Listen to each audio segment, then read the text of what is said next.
سڵاوتان لەبێت چاوەڕوان محمودم لە شارپرێسەوە پوختەی هەواڵتان پێشکەش دەکەم. ئێران دواوەدا بۆ چەککردنی هێزەکانی ڕۆژهەڵات ئاشکرا دەکات. عێراق دەبێتە بەرهەمهێنەری یەکێک لە مادە هۆشبەرە مەترسیدارەکان. قوربانیانی ڕووداوەکانی هاتوچۆ بە شێوەیەکی مەترسیدار لە هەڵکشاندایە. بەراورد بە ساڵی ڕابردوو ڕووداوەکانی هاتوچۆ زیادیان کردو و لە 6 مانگدا بەهۆی ڕووداوەکانەوە 89 کەس گیانیان لەدەستداوە. ڕاید بەهمەن عەبدوڵڵا و تەبێژی بەڕێبەرایەتی هاتوچۆی پارێزگای سلێمانی ئاشکرای کردووە لە ماوەی 6 مانگی یەکەمی ئەم ساڵدا 583 ڕووداوی هاتوچۆ لە سنووری پارێزگای سلێمانی ڕوویانداوە و تیشی بەهۆی ئەو ڕووداوانەوە 89 کەس گیانیان لەدەستداوە و 189 کەسیش بریندار بوون و تەبێژی هاتوچۆی سلێمانی ئاماژەی بۆ ئەوەش کردووە بەراورد بە ساڵی ڕابردوو ڕووداوەکانی هاتوچۆ لە سنووری پارێزگای سلێمانی زیادیان کردووە چونکە بە درێژایی ساڵی ڕابردوو 593 ڕووداوی هاتوچۆ تۆمار کرابوون بەڵام تەنیا لە 6 مانگی یەکەمی ئەم ساڵدا 583 ڕووداوی هاتوچۆ تۆمار کراون.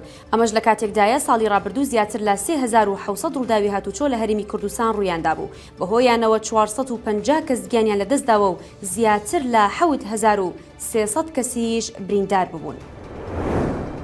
پارتی دەیەوێت بگەڕێتەوە ناو بارەگاکانی لە کەرکووک و حەشدی شەعبیش ڕێگە نادات. بە گوێرەی ئەو زانیاریانەی میدیای پارتی ئاشکرای کردووە 20 ڕۆژ پێش ئێستا محەممەد شیع سودانی سەرۆکوەزیرانی عێراق فەرمانی کردووە کە بارەگای ئەنجومەنی سەرکردایەتی کەرکووک گەرمیانی پارتی چۆڵ بکەن و پێیان وتراوە کە مافی پارتیە بارەگاکانیان وەربگرێتەوە.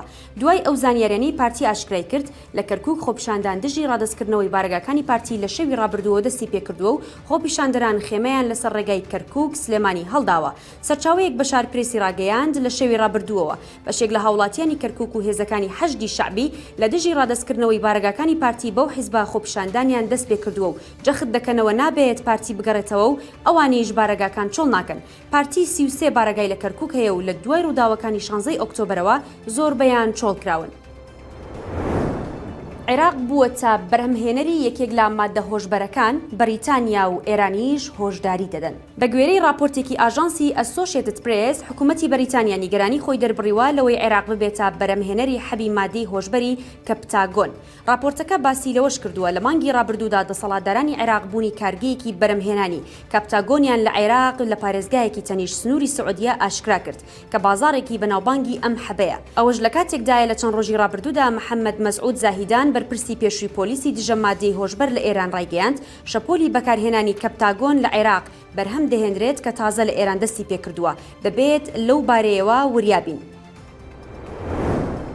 کۆماری ئیسلامی ئێران جارێکی دیکە هەڕەشە لە حیزبەکانی ڕۆژهەڵاتی نیشتەجێی هەرێم دەکات و دواکات دیاری دەکات بۆ لە چەکداماڵینیان و تەبێژی وەزارەتی دەرەوەی ئەو وڵاتەش دەڵێت عێراق ڕەزامەندی نیشانداوە و مانگی داهاتوش کۆتا وادەیە. لە کۆنفرانسی ڕۆژنامەوانی هەفتانی خۆیدا ناسر کەنعانی و تەبێژی وەزارەتی دەرەوەی ئێران ڕایگەیاند عێراق پابند بووە تا کۆتایی مانگی ئەیلول حیزبەکانی ڕۆژهەڵاتی کوردستان لە وڵاتەکەیدا لە چەکدا بماڵێت. سەبارەت بە وردەکاری ڕێکەوتنەکەیان لەگەڵ لایەنی عێراقی بۆ چەکداماڵینی حیزبەکانی ڕۆژهەڵاتی کوردستان کەنعانی وتوویەتی ئێمە لەگەڵ حکوومەتی عێراقدا ڕێکەوتنێکمان کردووە کە بە گوێرەی ئەو ڕێکەوتنە عێراق خۆی پابند کردووە کە تا کۆتایی مانگی داهاتوو چەک لەو حیزبانە دابماڵێت ئەمەش بۆ ئەوەی چیتر نەبنە هەڕەشە بۆ سەر ئاسایشی وڵاتی ئێران. سەبارەت بە ناوەڕۆکی خاڵەکانی ڕێکەوتنەکەیان لەگەڵ عێراقدا و تەبێژی وەزارەتی دەرەوەی ئێران ئاشکرای کردووە بە گوێرەی ڕێکەوتنەکەی نێوانمان ئەو بنکە و بارەگایانەی ئەو حیزبانە دروستیان کردووە دەبێت چۆڵ بکرێن و ئەوان بۆ کەمپی دیاریکراو کە عێراق بۆ ئەوانی دانەوە و دیاری دەکات ڕەوانە بکرێن.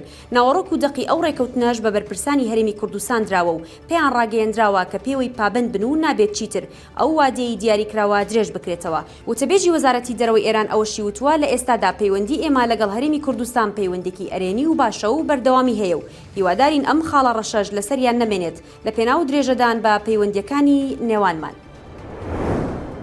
هەواڵ و زانیاریەکانم پێشکەشکردن هەشاد بن.